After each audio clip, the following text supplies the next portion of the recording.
Good evening. I am Shweta Jadhav, and I welcome you all for the launch of From the Frugal to the Ornate by Sarita Sundar, about to be published by Godrej Archives.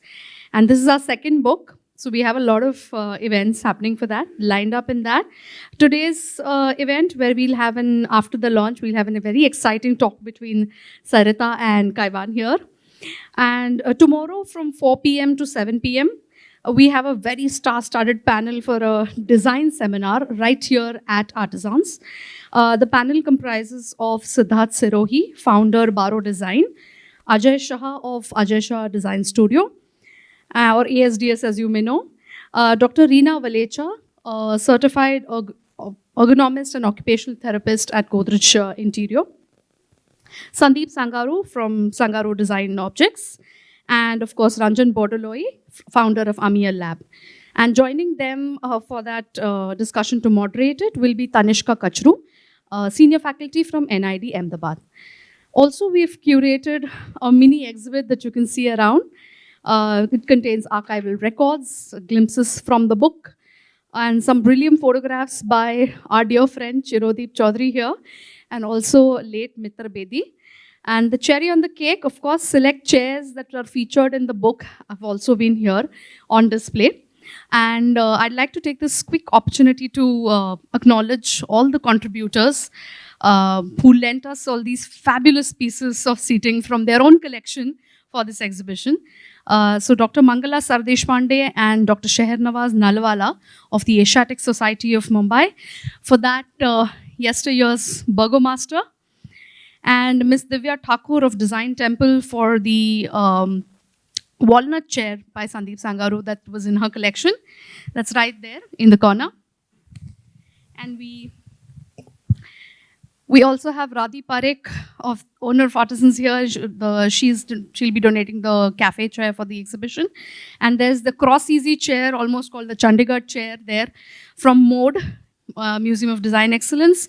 Siddharth from Baro has given us the cushion cham right behind PJG there, Pheroza ma'am. And that's a very beautiful rendition of the Godrej Executive Revolving Chair of CH13. There is one by Ajay Shah right behind, and it truly looks very beautiful in orange only. That's its title. Godrej Interio for the motion chair, and our conservator Tushar Kansara right behind, for conserving some of the archival chairs from our collection. And this entire exhibition, it will be on until Sunday, 24th July. So do explore it later. And we're sure you'll enjoy it very much. Along with the exhibition, we've also initiated a website, a very interactive and super dynamic one called 100seatsofindia.com, which features all the 100 seats that are covered in the book. And it makes these very wonderful connections between the different categories that they come from, the eras that they belong to, the thought processes that went behind probably the designing of those chairs and so on, all designed, of course, by Sarita Sundar, Georgie Hano, and others from the team. Also, the book itself will be on sale at Artisans here. So you can buy it here. Otherwise, you can also get in touch with archives@godrej.com for the same. And I'd suggest you get a copy early on, because for the early buyers, we also have a free tote bag and the infographic poster, of course, limited edition. Fine? All right, I'll just not take too much time, and I'll invite Vrunda Pathare, head Godrej Archives, to introduce the archives a bit.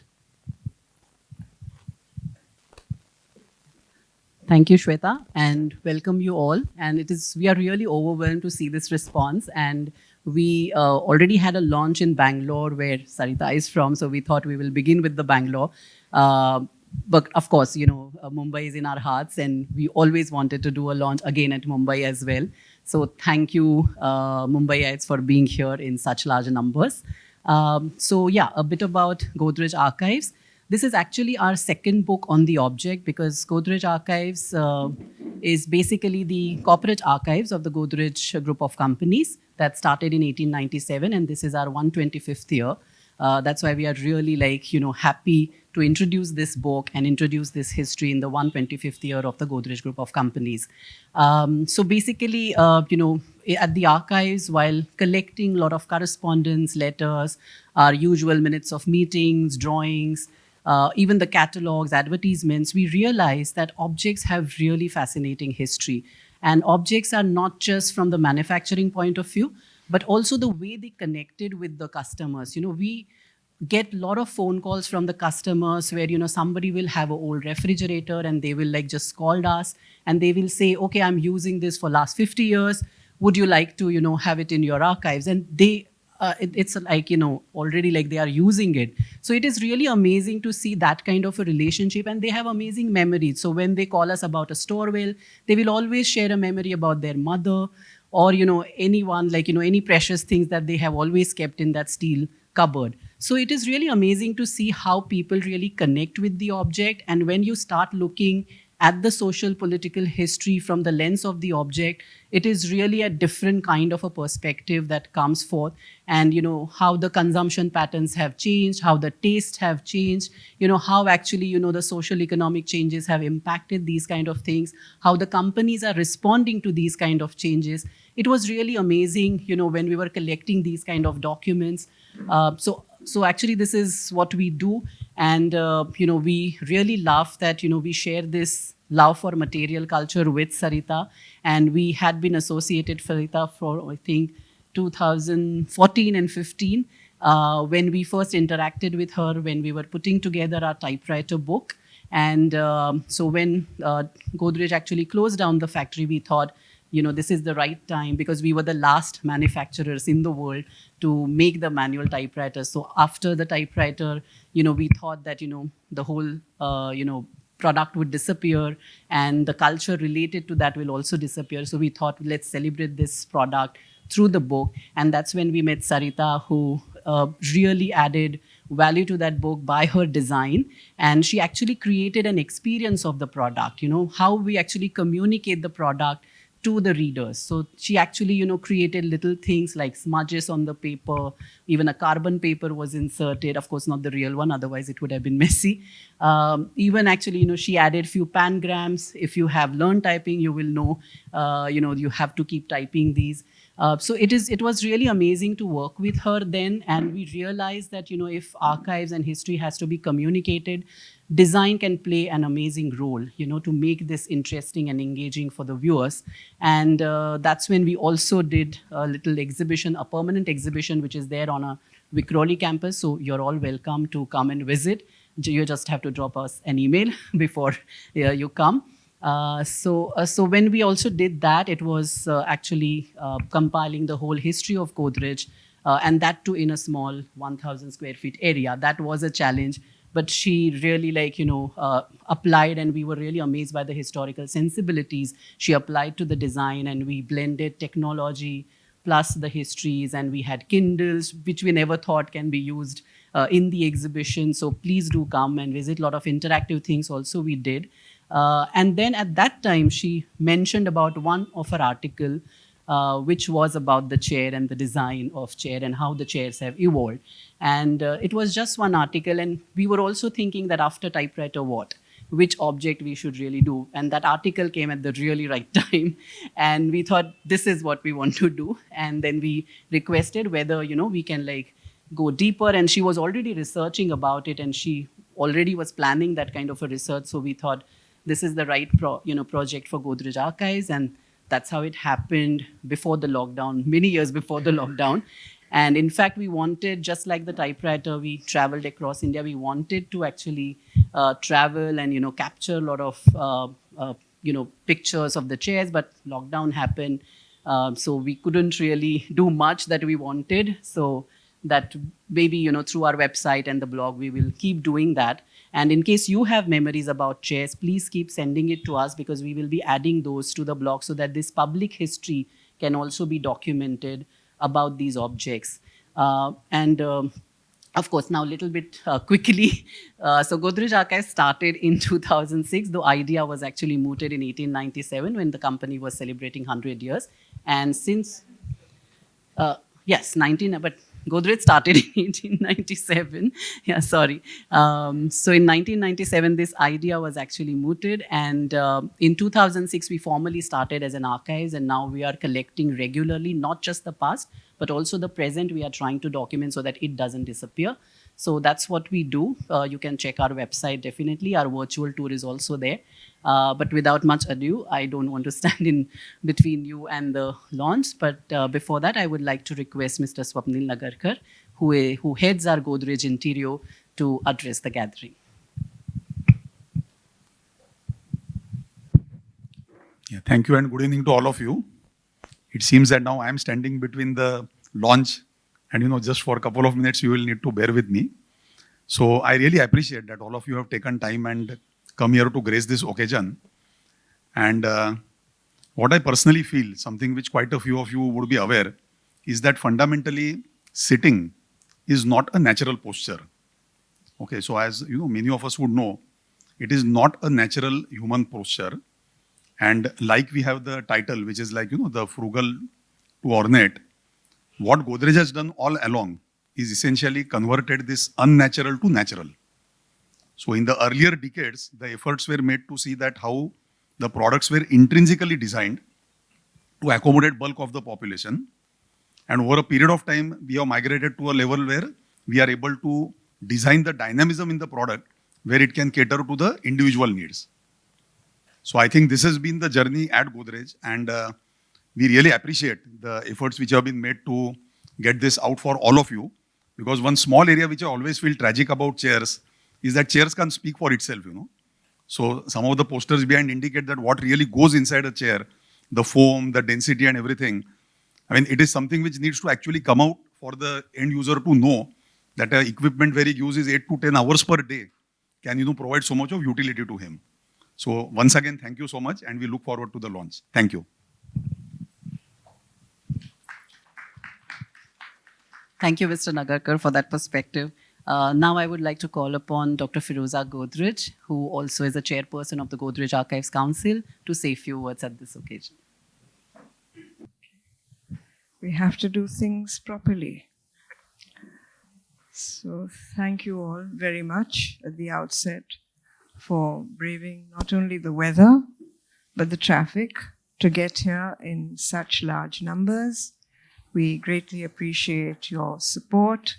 I'm sure each of you must be having some Godrej product in your family, from a soap to an old typewriter, an almirah, a chair.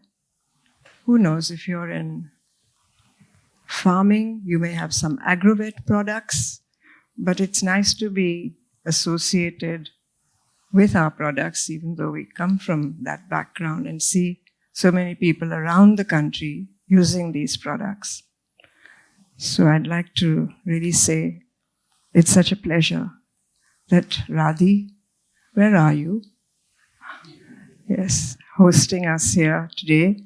It's a wonderful space, Radhi, and this lends itself to an intimate gathering. So we greatly appreciate the effort, and you've given the space to us for 2 days in a row. In South Bombay, 3 days in a row. In South Bombay, that is a real rarity, and we appreciate your generosity. Thank you. Anywhere in Bombay, actually, you would say. Thank you very, very much.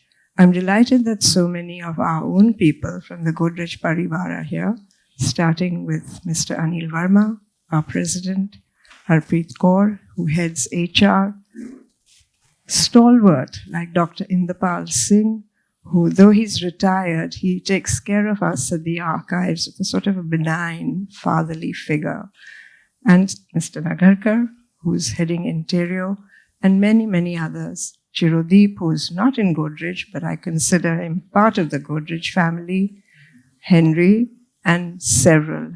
You know who I'm referring to, and of course, the fabulous archive teams. We don't sit in our ivory tower, Sarita, at archives. We're out there scrounging every day for every bit of paper that we find, or every object that we can find.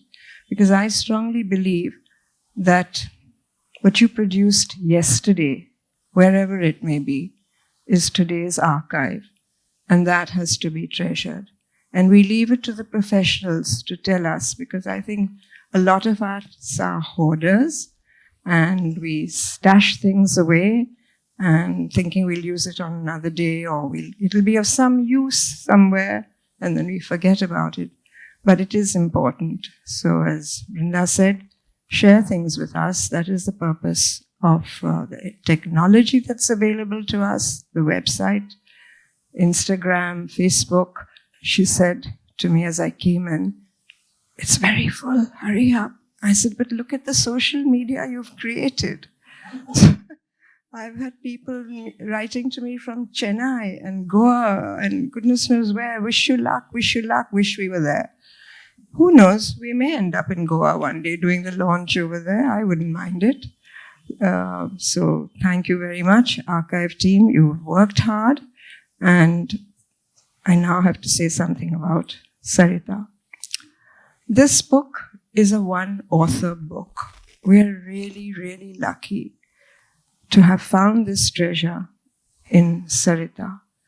The typewriter book, on the other hand, had several people writing several chapters and Chirodeep running around every one of them in all far-flung corners of India trying to capture what they were saying. There was serious stuff like typography. There was amusing stuff from a person like Bachi Karkaria. Siddharth Bhatia was an excellent editor. We enjoyed working with him very, very much. And I hope this book makes it to at least one of the festivals. That's for us to figure out. But this is a one-author book. And we really, really appreciate, Sarita, that you've shared this knowledge with us. I would love to own every single chair that we are demonstrating in that book. And that is my aim. As long as I can, I will be collecting these chairs and who knows, put it up in a truly innovation center with friend Henry leading the team. But these are dreams, and dreams, if you don't dream big, you won't achieve anything. So since we've come a long way, 125 years, and some of our products are still with us from the day we started, the famous lock, which has now, of course, gone into multiple avatars, those lever combinations. And it's another product that is in daily use in many, many Indian families, as indeed is the chair, the kursi, the gaddi, as you will see as you go through the images that we have tried to capture in the book. So thank you very, very much, Sarita. I wish we could have delayed the launch because I don't like bringing out a book during the monsoon. It's very tough on the press and it's very hard on the paper that we're printing on. But Sarita has a very important assignment to go to and we managed to complete the book. Otherwise, it could have gone on and on and on. And so bear with us. The book is really nice. I got an advance copy of it and I compliment the team and the publishers. None of them are here today. No. But please thank Jack for doing such a superb job. And thank you very much for completing this book. COVID did hold us up, but it didn't shake us or deter us from the publication date. Thank you very much. Kaiwan says everything comes in threes, in his life and in mine. So I said, yes, I've already been thinking about that, Kaiwan. But I'm not Woody Allen. I'm not getting into a cupboard and disappearing somewhere in my dream world. But yes, we don't know where we'll go, but there are a lot of plans. And hopefully we will be able to fulfill them as we go about life and leave something behind. Archives it's not mine. It's for everybody to share. And even though we're a business archives, our archives are open. There is no secret in the archives. Archives are meant to be shared like a history. In our case, it's a business history. And we do share our business history with several business houses. And we have encouraged them to document their own story. We have Mrs. Sophie Ahmed here from the Sipla family. They have brought out a magnificent book and now have a very good archive. Caught in time because they had documents pre-independence and correspondence with the Mahatma, etc., etc. So all over the country, businesses started as private businesses, not public sector units. So a lot of people have kept their records, some in very good condition, some in not so good condition, but we don't make up things over here. It's the facts as they come out. Nothing is glamorized. If there's something wrong, we have to say, and in its time and place, maybe it was right. Today it's wrong, but we can't judge that. Okay, we are not sociologists, we are more historians and documenters. So thank you very much, and let's proceed. Thank you. Thank you, sir.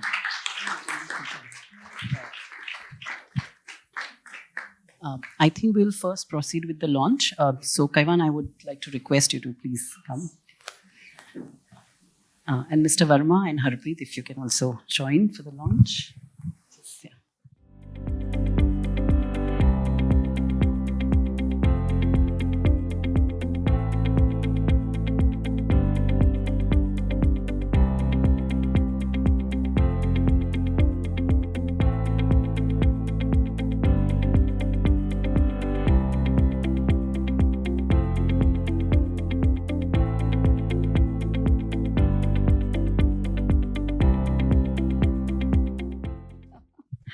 May I add that Sarita is not just the one who's written the book, but directed the design. And as a fellow graphic designer, I was, so impressed. And apart from being impressed, just salivating over the gorgeously restrained and elegant design. I'll tell my main designer. I think he's responsible majorly for it. Thank you. Thank you. Thank you so much for being here. Thanks so much. Thank you. Thanks. I'd like to now ask Sarita to address the gathering. She basically wants to introduce the books, give you guys, like from the horse's mouth. Sarita, you please go ahead. Yeah. So, I do want to sort of use this opportunity while the image is going up to say that it's not often that as a designer or someone who's sort of got an idea to find like-minded people who will share a certain, a common vision. And I feel completely humbled and fortunate to have found out with the Godrej archives. It's been sort of absolutely incredible working with your entire team, Vrinda Bhattare and Pheroza Godrej. And the entire team has been sort of absolutely fantastic to work with. I mean, I'm so genuinely very, very grateful to that. The fact that, we've shared a sort of vision is one thing, but to sort of have carried through the entire journey has been something. And that is so, I think, for much of this project, in the sense that it's been difficult the last 2 years, with not being able to get Chiro on and sort of go on that little jaunt that we were all hoping to go on and capturing chairs everywhere. But what's happened is that I've managed to sort of dip into my resources of all the people I've known to share images and photographs, as well as sort of anecdotes, conversations. And what's happened is that I've reconnected with a lot of designers, and I'm going to talk in a little bit more detail about how the entire sort of project and the research happened with Kaiwan, I think. But I would like to sort of thank some of the people who've contributed and who've come here. Murli, who was just sort of telling me how if he wanted to contact me, the thing to do was to just put up a photograph of a plastic chair on his Instagram. And he knew within, I think, 10 minutes, in a few seconds, I would be there. Murli, can I have that image? And it was, little does he know that I was stalking him, let's say. And he had these beautiful images, and you'll see it in a double spread in the book, of the Bombay backlots, which more than just sort of helped in adding color to the book, I think they informed my research. They informed what, say, for instance, the plastic chair sort of meant and what it sort of said about a product such as a very ubiquitous product which has been used by people so much. Other than that, there have been designers such as Amazing, Gary and Shanu have shared images of their seat. Otlo, they've sort of contributed, and it's been sort of it's been very humbling to have people sort of come in and sort of share this. What I'd like to do is also, before we sort of get into a conversation, and I think it'll be more interesting speaking together. I'm not a great sort of solo speaker, but I just wanted to sort of pull up this one image. And the book, when you go into it, you'll see the way it's structured is that every chapter starts with a little bit of an anecdote, a little bit of a sort of a research diary, so to speak. And most of them have happened because of an image that I saw of a place that I've been to. So I'm just going to read out just this one little piece. That's a very small paragraph. In the middle of the dilapidated factory floor, a family of chairs sit in circular conference. Despite various stages of disrepair, these chairs with their painted frames, white plastic cane seats and backs, and synergy of proportions betray their kinship. Pulled from a tangle of rusty green and grey metal, remnants of machines not dissimilar from the ones that produced them, they stand estranged from the tables and other office paraphernalia they were once surely teamed with, appearing tentative, lonely, and unsure. So this is a descriptor of a factory floor in Mysore, Karnataka. The photograph is by a friend of mine, Kaushik Ramanathan. What you see are the Godrej CH4, the CH6, the CH7, and the CH13 series. All of them sort of waiting restoration and future homes. And in a sense, these products in the modernist sort of international style, they fully embrace and even celebrate the precision, rhythm, and the brutality of the machine aesthetic. But more than that, what I sort of discovered was that factories such as these that were closing down, which had sort of office furniture such as these, they started becoming the digs of the archaeology of modernism in India. And this is where you see a lot of sort of an interest in understanding what was happening during that sort of period when a certain sort of style was emerging in India, which is mid-20th century. And I just wanted to leave you with this as a sort of a teaser and to sort of see that every chapter similarly sort of starts with little anecdotes and discoveries and ways in which to sort of go into them. So for instance, this is the beginning of what's called the Citadels of Modernism, which talks about Chandigarh, it talks about Godrej, it talks about NID. I think that's about it. I do remember I forgot Ajay Shah, who's also not just contributed images. Where are you, Ajay? He's just left, sorry. And he also sort of was very, very key in reading through early drafts of the sort of manuscript and giving me feedback. Thank you very much, all.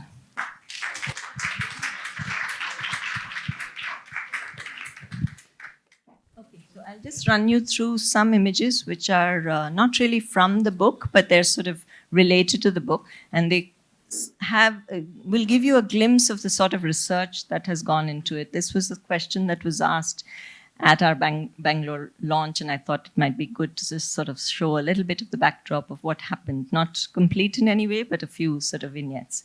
So we can just go through it.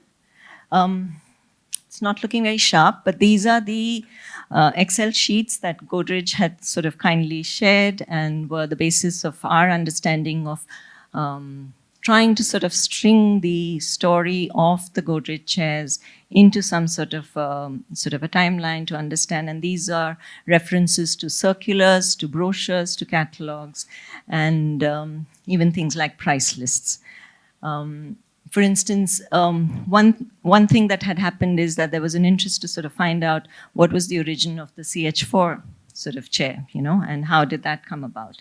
And as anyone who sort of digs through archives, there's a seductiveness about the archives, and you want to find a sort of connection. You want to sort of make connections, sometimes force it, even when they might not be there. So I saw this and I said, I know that in NID we had the sort of Marcel Breuer sort of Seska chair, and there's a definite sort of formal relationship between this and the Seska and the Vasily chair. But but we also know that the prototype room doesn't have that piece. So I was sort of saying that maybe there was someone like a Godrej engineer sort of visited that exhibition. Of course, a dig into the archives quickly sort of proved me wrong, however much I wanted to force that connection, because the dates don't match at all. Just going ahead. So these are sort of, so what we did was we did access not just the Godrej archives, but also the NID archives, the MoMA archives, in order to sort of try and get all that information about that one chair. This is from the NID archives of a craftsman working on the Nakashima chair. This image for me was very interesting because, so the image on the right is an image of a craftsman, Sangaru's sort of team of craftsmen who are working on the Channapatna seat, right? And I remember a few years back, I had done this exhibition on, early 15th century sort of books, which you know about, with Anna Spudich. And this description in this book precisely sort of describes what Sangaru is still doing in exactly the same way. So it sort of says that, the dry rushes, which are the grasses, are used to sort of burnish and shine it. I remember at that point, I sent him this description after he'd sent me this image. And he said, who has described this in this strange language? But it was just such a wonderful sort of moment of understanding that there were these sort of connections in history that you can sort of make. I'm just running you through some images of the various lots where you can see. Ranjan on the right, who you'll see tomorrow. He couldn't make it in time for this event, but he'll be there tomorrow. Some images of, we'd gone and visited him in his, place of work, which is a place in called Hajo near Guwahati. Can go. Sandeep's craftsman in Kashmir. There's so much work that can be done, is what I found from doing this book. You can just do a sort of an entire documentation of the different weaves that we have on mudas. This is a conversation, the gentleman that you see is Ashok Elvin, Verrier Elvin's son, and that's his chair. That is Verrier Elvin's, I don't know if you know, was here. Yeah, go ahead. More mudas. Sandeep in his workshop. And then discoveries in museums, such as the one in Jaipur. Godrej, Ajay's studio, and GU. GU was one of the, so considered the father of furniture design in India, one of the faculty's members at NID. And then those were sort of strung together into this interactive website that you can sort of access. Yeah, that's it. Kaiwan, you want to start? Sarita and Vrunda, let me congratulate you both on this wonderful, wonderful book. And as much as I think it's important to thank your teams, I know that every book and every project needs a driving force, and both of you have been at it. So thank you very, very much for giving this book to us. And why I say giving this book to us, because I think a lot of us have been struggling with this idea, this specter of design histories in India. And I think, one, it has to go in plurals as design histories in India. And it's not been a successful project as much as there have been very good attempts, because I think design itself is an area which is difficult to sort of grasp or difficult to sort of codify as to say, this is design, this is art, this is architecture, which you can sometimes do a little bit more easily with art or architecture. Design, I think, has been, and it has become much more difficult to capture or grasp design as more and more we've come closer to our times. So I think books like this, and I think this one more than the typewriter book, gives an indication of a history through a object. But I think what is also interesting in this book, that it brings the chair to an everyday object back again. I think every time we've seen the chair in design history books, it's been a precious object. And I've very often jokingly said, why can't they resolve the chair once and for all, then constantly keep on designing it? Because it's one object that every architect, every artist, every designer wants to have one chair to their credit as a design object. So it's produced a range of sort of objects which become more and more special objects than objects that belong to an everydayness. And I think the many, many photographs, maybe the ones that you were relating to, relate the chair in various contexts of use, in various contexts of seating, as he himself was saying, that they naturalize a certain way in which we use our environment. So I think it's wonderful to see this book as history, because it doesn't take the chair as a prized object, but takes the chair as an object of everyday life, as an everyday environment. And I think that's what a lot of objects do. They build our everyday environments. They don't simply come in them, but they actually construct them. And this book does that very beautifully, even if it is just one object.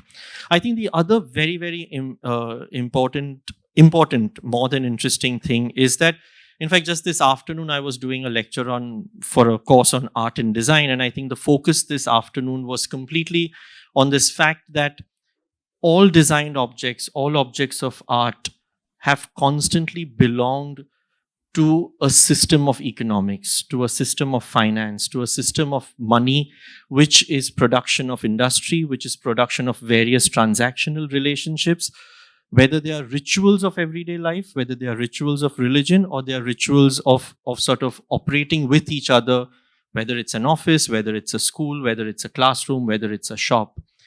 And I think the way spaces like Godrej and some of the others have been opening up and have in fact become the laboratories of exploring design histories is, I think, an interesting trend. And I think that's important, because some of the attempts to sort of look at objects simply as some kind of an evolutionary process of what is the development in form, what is the development in idea, what is the development in color, those have not really been very productive and useful in giving us a broader historical sense. But I think locating the idea of history in the sort of the sense of production, including that photo when a production sort of goes down, giving way to new spaces of production, even the decrepit spaces of production leave you with that sense of a time and that sense of renovation and rebuilding. So I think this relationship between a business archive and a design history interest itself is very, very important. It's an important contribution, even if one may say that hope it's not the only way that people will look at design history and the other explorations will continue. But I think this relationship is very important to see as a specific relationship and not just understand it as a one-off or a by chance thing. So in many ways, I think this is an important contribution. And I think if one sort of couples it with the typewriter book,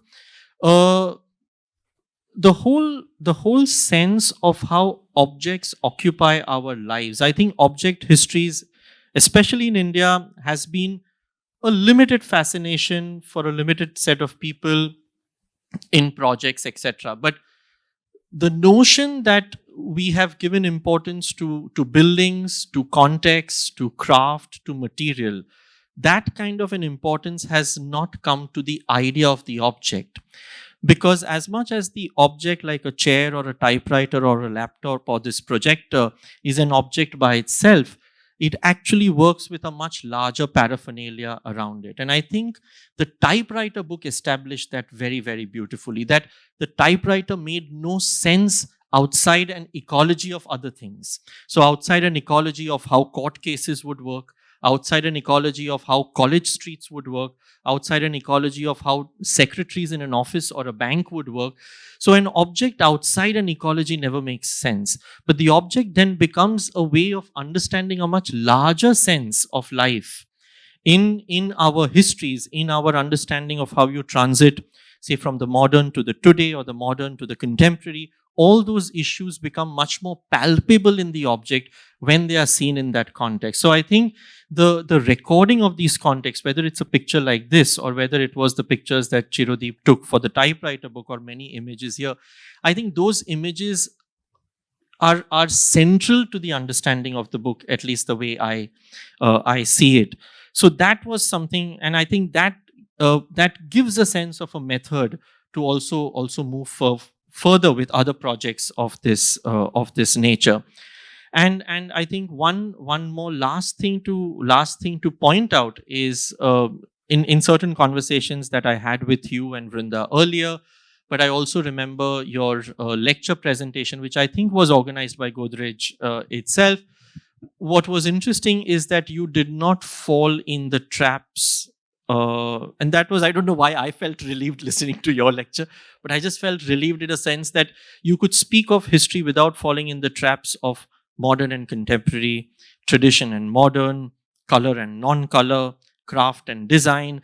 You could avoid all those binaries in that lecture that you gave. And in the quick going through of this book, I felt that even in the way the chapterization is done, that pressure of chronology or that pressure of binary is thankfully not there, because otherwise we just waste too much on time on saying that was craft and this is design, that was tradition and this is modern. Tradition wants to meet modern, modern doesn't like tradition. All those sort of said and done things 100 times are, I think, nearly not there in this book. So thank you again for that. So these were just a couple of observations and couple of thoughts that I wanted to share before we start this conversation.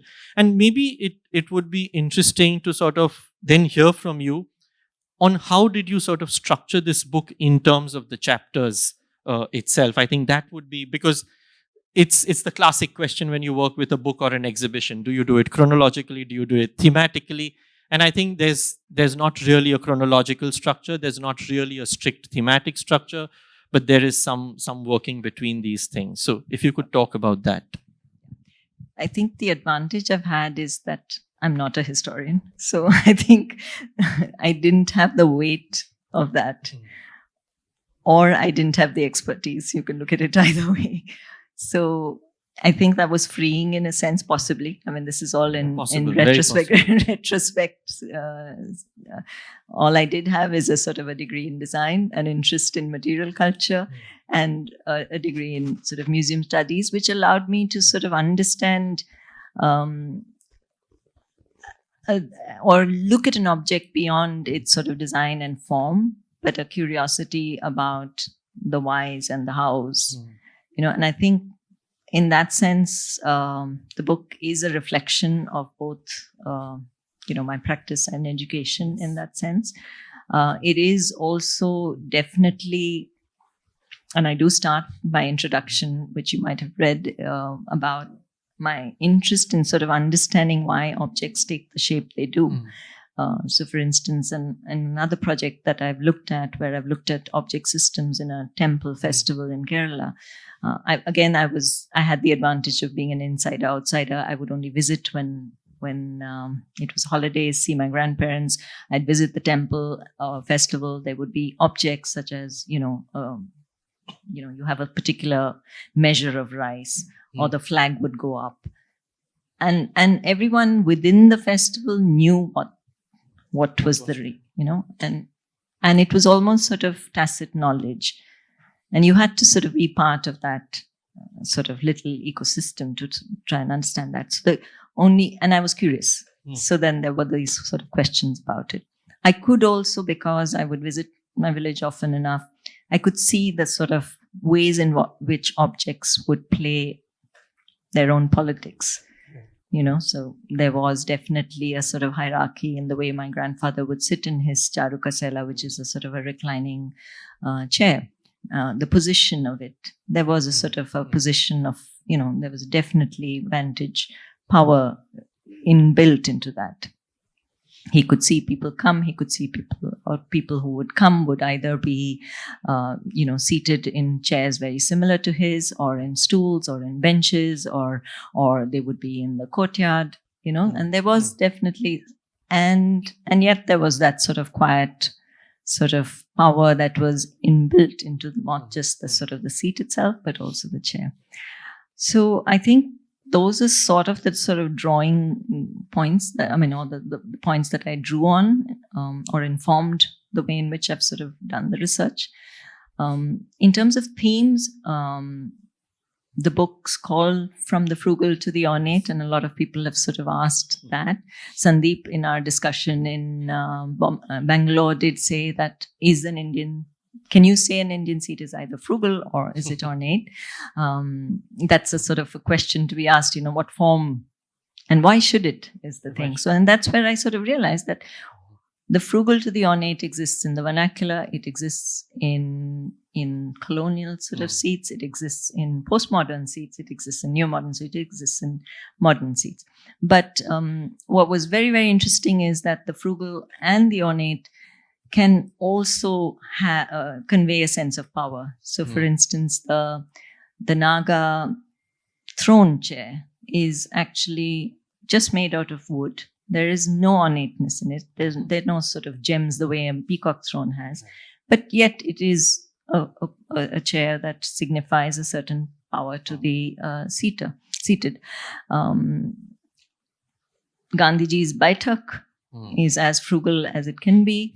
And it definitely was used symbolically to indicate his sort of authority against, European visitors who would come and sit very uncomfortably in their European clothes while he was in his dhoti.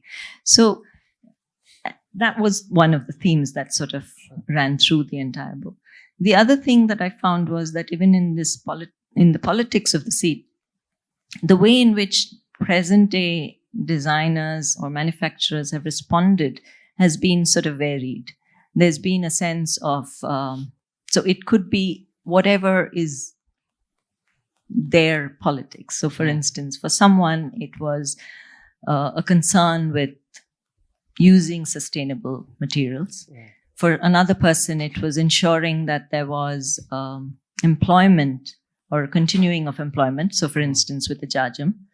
For another person, it was a very, very clear sort of allegiance to a certain form or a certain style. For others, it has been that we must make products, whether it is, made out of industrial material, but it should be sort of mass-produced and available at a cost that is of, affordable to the masses. So whether it's the plastic chair, whether it's the steel Godrej chairs, there was a definitive sort of allegiance to a sort of a larger theme that was there. With Godrej, it was sort of participating in a post sort of independence ideology of sort of producing mass-produced goods for a larger public. So, and I found that was also interesting, the fact that each person had their own sort of this thing. The third thing, I think, what sort of struck me, and because I'm a sort of a graphic designer and I sort of think in visuals, I've always been fascinated by René Magritte's Sissinus Bayun Peep. This is not a pipe, the image, the painting. And I realized that by creating a sort of a pastiche of it and putting an image of a seat, which you'll see in the book, maybe I sort of dig it out and show it to you. But we were actually sort of playing on that idea. It's just after this, or just before. It's just after. No, it's just before that. I should know my sequence. Yeah. So, for those who are sort of familiar with the Magritte's painting, you'd sort of see what we did, and this is done brilliantly by my designer, Georgie. We wanted to sort of convey the idea that what you're seeing is not just a chair. It is more than a chair. It is a symbol of power. It is sort of, it's playing a role in a ritual, and that's where it sort of got a key thing. Sometimes even in the simplest things, most of us even use our chairs as sort of clothes hangers, you know. So, I mean, but the idea that a chair is not necessarily just that, you know. I think those are sort of the themes that run through it. Chronologically, yes, there is a sort of a thread of vernacular, colonial, postmodern, but neo. it's not something that takes over the narrative. No, that was so. I think the pressure of not having to push, whether it was saying each one had their own drive, or the chronology is not a pressure to be justified, like you were saying in your own presentation, that you wish that you can make that connection, but it doesn't happen sometimes. And I think as a designer, you could sort of leave it at that. How did the other contributions, you have 3 guest contributions in the book, how do they sort of weave into the stories? I think I was sort of painfully aware of the fact that, and I've followed all their work, all the 3 contributors' work, and read their work before I sort of suggested to Vrinda that I'd like to sort of introduce 3 other essays. I was painfully aware that anything that I would do in their sphere or place would just be a recreation or a replication of what they'd already done. And I felt it was sort of much more interesting to hear their voice. And I did try, and I am painfully aware as a designer or curator of sort of books that structurally they're a bit awkward at the end. I tried to sort of weave it into the essays. So, for instance, Abigail's piece might have sat quite well after the one that says Queen's Leg, which is the sort of piece on colonial sort of furniture. Lakshmi's could definitely have followed that. Lakshmi's piece looks at Godrej furniture in greater detail. Sujata's piece, which looks at the pedagogy in NID, could also have sort of followed soon after that. But somehow it was also sort of breaking that rhythm. And I'm sort of hugely grateful because what they've done is sort of gone in depth in a manner that I couldn't have. Right. And in that sense, I think they've added huge value to the content and to the sort of knowledge that goes with the book, you know. Right. Yeah, so just all of those who are yet to see the book, there are 3 special contributions at the end from Abigail McGowan, Lakshmi Subramaniam, and Sujata Shankar Kumar, besides obviously Amin Jafar as one of the forward that you have with Praveen Nahar and Sarita yourself as for the introduction. You have 2 forwards. So I think these sort of bookend in certain conversations what happens what happens in between in this structure. What's also very, very interesting, and I think it's also sometimes in your individual sort of essay length writing or papers, you come to research beginning as a designer, where I think many people today feel the compulsion to bring research into design. So if you could talk about how you sort of travel between being a designer, being a researcher, and then sort of being the designer of the book that you're authoring. Yeah. So what was that journey like? Yeah. To answer the second bit, because it's immediate and it's easier to answer. I've been very fortunate to have a designer in Georgie Paul who's sort of went beyond just doing the design. He would provoke me. He had not much knowledge in the subject, so he'd read the essays and say that, there are gaps here. So that was very useful. For me, because I'm sort of a communication, my practice has primarily been in communication design, I've always been interested, even in my sort of college years at NID, in sort of non-singularity of messaging. So therefore, what was taught at NID was the sort of less is more, singularity of message. And what we did see while at NID were sort of expressions that were countering modernism at that point. And that always had sort of struck me as being closer to what is an Indian sort of way of thinking, which is, our calendars, our sort of facades are so busy. So we seem to be comfortable in that sort of information. So in the way in which this design also is doing, even while there is a linearity, there are lots of intertextual elements. So you can sort of cross-link from one to the other. And now I've forgotten the first question.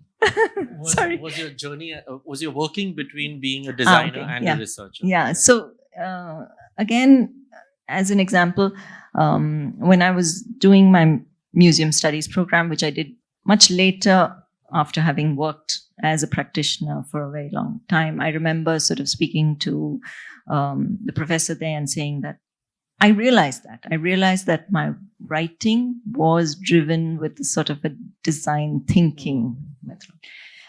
So she said, just embrace it. I mean, that's where it's different. And that is the sort of comfort. So ways in which I think it's manifest is, for instance, as an example, I look at images and I sort of read them and then interpret them. So for instance, Murli's image of the backlots in Bombay of the plastic chair stone, they started telling me a story. So it was a visual response. And then it wasn't that I was describing his image, but it informed me. Right. Ajay Shah's sort of way in which he photographed his, this is not, looks better in orange. That, if you see again in the book, it's the 8th chapter, it shows the chair looking neither inwards nor outwards. It's sort of facing the sea, which I presume has got the gateway of India somewhere in the background. And there was a sense of sort of facing not completely inside and still looking outside, and for me, that gave me a sense of what Ajay was thinking in that chair. And then I remember digging back and sort of seeing how he used to ride a motorcycle. And I asked him, did you ever read Zen and the Art of Motorcycle Maintenance, which all of us, that time in history, all of us read in college, right? And he said, yes, I did. And then there's a lot of information there about quality. And that sort of started giving me a sense of how Ajay was thinking about quality, the sort of combination of the very, very structured and the very intuitive. So in a sense, it's strange that a visual prompted me to sort of dig deeper. No, I think there's a history of, I think, right beginning with Ferguson, who wrote his history of India and Eastern world by collecting and looking at photographs. Because he would never do Yes. So I think, and especially today with the way we work with, say, whether it's clicking or shooting for Instagram, the quick compulsion of recording what we see, I think the production of what I was also saying, the systems within which objects exist, I think in these kind of ways, subtle, sometimes more right there emerge. At the end of this book, is there something about design or chairs that you feel has emerged as a fresh thinking, or sort of working on a product for this longer time, and a object, on this longer time, this kind of a compilation brings you to a certain way of thinking about design or thinking about chairs? I think so, very frankly, and this is really the wrong thing to say when I've written a book on chairs, but the chair for me was just an object. It was the way in which I would understand design, I would understand culture, I would understand the way in which sort of India is thinking, big story, big thing to say, but really, it really did inform me.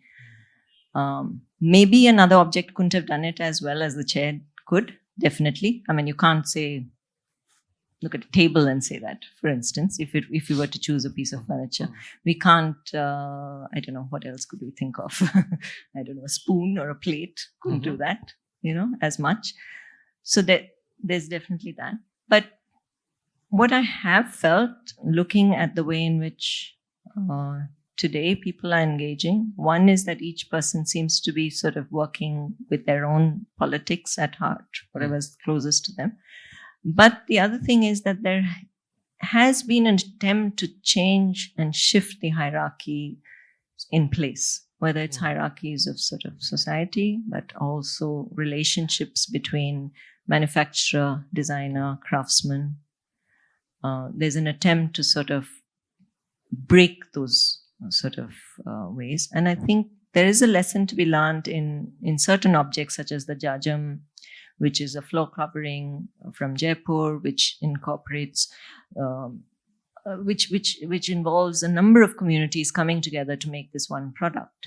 So you have Muslim sort of carvers, you would know better, and dyers, and there's the multiple sort of communities coming together. So sort of reflective of this Ganga Jamuna Tehzeeb, which means that an activity has helped to keep communities together.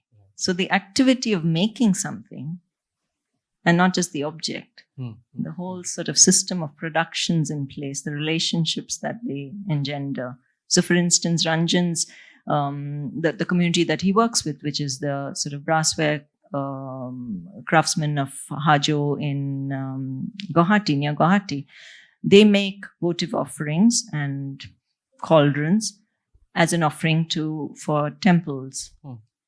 Muslim craftsmen doing it for sort of a Hindu temple. So there is a need of an activity to hold communities together. So, and I think that for me was a very pleasant revelation. It's not always hopeful. We don't know whether these systems will always stay in place, but one hopes at least. But I think it gives a different sense to this understanding of manufacture, production, craft, labor question, which sometimes is again seen very transactional, but it has these other relationships and realities besides the transaction of making and patron and things like that. Any one specific anecdote about an object that you really enjoyed sort of discovering as a way of saying, thank God I came across this? There are two, and they are historical. One is definitely the planter's chair, which I think all of us in some form and across India have sort of seen, partly because it's most closely resembles my grandfather's Charukasela, because it's a chair which sort of allows for movement. It allows for leisure. My friend who visits me often from Sweden says that's the chair I want to sit on with a G&T and wear a hat and look at the beach. So for someone like that, it's that. It's a symbol of a certain lifestyle and a certain leisureliness, a certain age in history where you could do that. The other is the Burgomaster chair, which I think is so wonderful because it's, it could have been a deck chair. It could have been a barber's chair. Why were there 8 legs, sometimes 6 legs, So there's a sort of a wonderful story of that. It definitely has a few more legs than it needs, but that's the charm of it. So. Thanks, Sarita. And maybe it's